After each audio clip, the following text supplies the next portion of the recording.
अस्सलाम वालेकुम दोस्तों। अगर आप रोज न्यूज देख रहे हैं तो एक नाम बार बार सुनने को मिल रहा होगा, स्ट्रेट ऑफ हॉर्मुज। हर दूसरी ब्रेकिंग न्यूज में कहा जा रहा है oil prices jump, shipping companies issue warnings, tankers avoid the gulf, markets react. लेकिन सवाल ये है, आखिर एक छोटा सा समुद्री रास्ता पूरी दुनिया को इतना परेशान क्यों कर रहा है? आज हम सिर्फ ज्योग्राफी नहीं समझेंगे, हम समझेंगे कि जुलाई 2026 में स्ट्रेट ऑफ हॉर्मुज दुनिया की सबसे बड़ी जियोपॉलिटिकल स्टोरी क्यों बन चुका है। सबसे पहले करंट सिचुएशन समझते हैं। पिछले कुछ हफ्तों से मिडिल ईस्ट में सिचुएशन बहुत रैपिडली चेंज हुई है। ईरान और अमेरिका के दरमियान मिलिट्री कन्फ्रंटेशन दोबारा इंटेंस हुआ। कमर्शियल शिप्स पर अटैक्स की रिपोर्ट सामने आई। कुछ टैंकर्स ने अपना रूट ही चेंज कर दिया। कुछ शिप्स ने अपने ट्रैकिंग सिस्टम्स भी टेम्परली बंद कर दिए ताकि उनकी एग्जिट लोकेशन पब्लिकली नजर ना आए। शिपिंग कंपनीज ने सेफ्टी कंसर्न की वजह से अपनी स्ट्रेटेजीज चेंज करनी शुरू कर दी। यानी अब सिर्फ सोल्जर्स नहीं, मर्चेंट शिप्स भी इस कॉन्फ्लिक्ट का हिस्सा बन रही हैं। लेकिन दुनिया इतनी टेंशन में क्यों आ जाती है?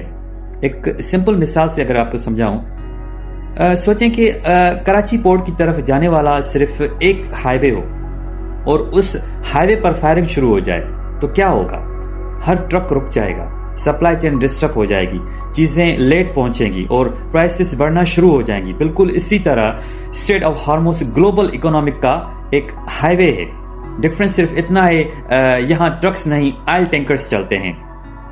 और दूसरी बात, इस बार सिर्फ ईरान का नाम ही क्यों आ रहा है, यह समझना बहुत जरूरी है। ईरान की ज्योग्राफी उसे नेचुरली पावरफुल बनाती है।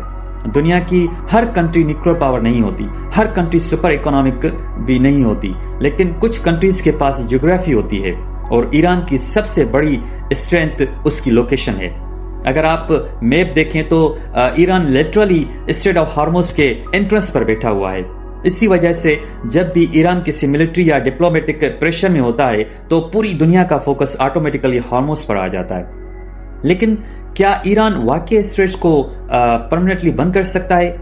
यह सोशल मीडिया का फेवरेट क्वेश्चन बन चुका है। तो इसका जवाब इतना सिंपल नहीं है। बंद करना सिर्फ एक पॉलिटिकल स्टेटमेंट नहीं, ये इकोनॉमिक डिसीजन भी है। अगर स्ट्रेट लंबी मुद्दत के लिए बंद होता है तो सिर्फ अमेरिका या यूरोप नहीं, ईरान खुद भी इकोनॉमिक प्रेशर में आ सकता है। गल्फ कंट्रीज की एक्सपोर्ट्स रुक सकती हैं, इंश्योरेंस कंपनीज प्रीमियम्स बढ़ा देती हैं, शिपिंग कॉस्ट मल्टीप्लाई हो जाती है और इंटरनेशनल प्रेशर भी बहुत इंक्रीज हो जाता है। इसीलिए एक्सपर्ट्स कहते हैं कि परमानेंट क्लोजर से ज्यादा डेंजरस चीज अनसर्टेनिटी होती है। अब बात करते हैं इस कॉन्फ्लिक्ट का सबसे पहला असर कहां नजर आता है? स्टॉक मार्केट पर? नो। सबसे पहला ऑयल मार्केट रिएक्ट करता है। अगर सिर्फ ये खबर आ जाए कि स्ट्रेट में अटैक हुआ है तो ट्रेडर्स फौरन ऑयल खरीदना शुरू कर देते हैं। डिमांड पैनिक की वजह से प्राइसेस ऊपर चली जाती हैं। यानी कभी कभी सिर्फ एक मिसाइल से ज्यादा महंगा उस मिसाइल का साइकोलॉजिकल इंपैक्ट होता है। रिएक्ट एस्केलेशन के बाद ऑयल प्राइसेस में तेज उछाल देखा गया और टैंकर ट्रैफिक भी कम हुआ। आज की दुनिया 1980s वाली दुनिया नहीं रही। पहले कंट्रीज सिर्फ ऑयल इंपोर्ट करती थी, आज कंट्रीज एनर्जी सिक्योरिटी प्लान करती हैं, अल्टरनेटिव पाइपलाइंस बना रही हैं, स्ट्रेटेजिक ऑयल रिजर्व्स फिल कर रही हैं, नए पोर्ट्स डेवलप कर रही हैं और गल्फ के बाहर से एनर्जी इंपोर्ट करने की प्लानिंग भी चल रही है। क्योंकि सबको समझ आ चुका है कि एक ही रूट पर डिपेंड रहना बहुत बड़ा रिस्क है। अब बात करते हैं पाकिस्तान को इससे क्या लेना देना है। पाकिस्तान की इकोनॉमी ऑलरेडी इंपोर्टेड फ्यूल पर डिपेंड करती है। अगर ऑयल महंगा होता है तो सिर्फ पेट्रोल ही महंगा नहीं होता, इलेक्ट्रिसिटी जनरेशन एक्सपेंसिव होती है, ट्रांसपोर्ट कॉस्ट बढ़ती है, सब्जियां महंगी होती हैं, फैक्ट्रीज की प्रोडक्शन कॉस्ट इंक्रीज होती है और आखिर में बर्डन आम आदमी उठाता है। इसीलिए कभी कभी इस्लामाबाद की इकोनॉमी पॉलिसी का रिलेशन भी हार्मोज से निकल आता है। उसके बाद आते हैं कि चाइना इतना सीरियस क्यों है। अगर आप जियोपॉलिटिक्स को सिर्फ मिलिट्री एंगल से देखते हैं तो पिक्चर अधूरी है। चाइना की फैक्ट्रीज को एनर्जी चाहिए, उसकी मैन्युफैक्चरिंग को ऑयल चाहिए, उसकी इकोनॉमी को अनइंटरप्टेड शिपिंग चाहिए। इसीलिए चाइना मिडिल ईस्ट के कॉन्फ्लिक्ट को सिर्फ रीजनल इशू नहीं मानता, ये उसकी इकोनॉमिक सर्वाइवल का भी क्वेश्चन है। इसी वजह से चाइना गल्फ रीजन में अपनी डिप्लोमेटिक प्रेजेंस कंटिन्यूअसली इंक्रीज कर रहा है।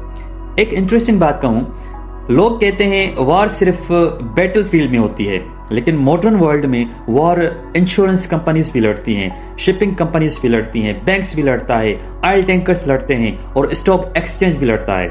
آج کی وار کا مطلب صرف بومز نہیں، سپلائی چینز بھی ہے۔ سب سے امپورٹنٹ لیسن کیا ہے؟ اسٹریٹ آف ہارموز ہمیں ایک بہت انٹرسٹنگ چیز سکھاتا ہے۔ 21st سینچری میں پاور صرف میزائل سے نہیں آتا، کبھی کبھی پاور جیوگرافی سے آتا ہے، اور جس کنٹری کے پاس اسٹریٹجک جیوگرافی ہو اس کی امپورٹنس اس کی جی ڈی پی سے بھی زیادہ ہو سکتی ہے۔ آج کی ڈیٹ میں اسٹریٹ آف ہارموز صرف ایک سی روٹ نہیں رہا، یہ امریکہ اور ایران کے اسٹریٹجک کمپٹیشن، چائنا کی انرجی سیکیورٹی، یورپ کی اکانومی اور پاکستان جیسے امپورٹنٹ اکنامکس کی انفلیشن سب کو ایک ہی لائن میں جوڑ دیتا ہے۔ اسی لیے جب بھی آپ اگلے دنوں میں نیوز میں اسٹریٹ آف ہارموز کا نام سنیں تو سمجھ جائیں خبر صرف مڈل ایسٹ کی نہیں بلکہ پوری دنیا کی اکانومی کی ہے۔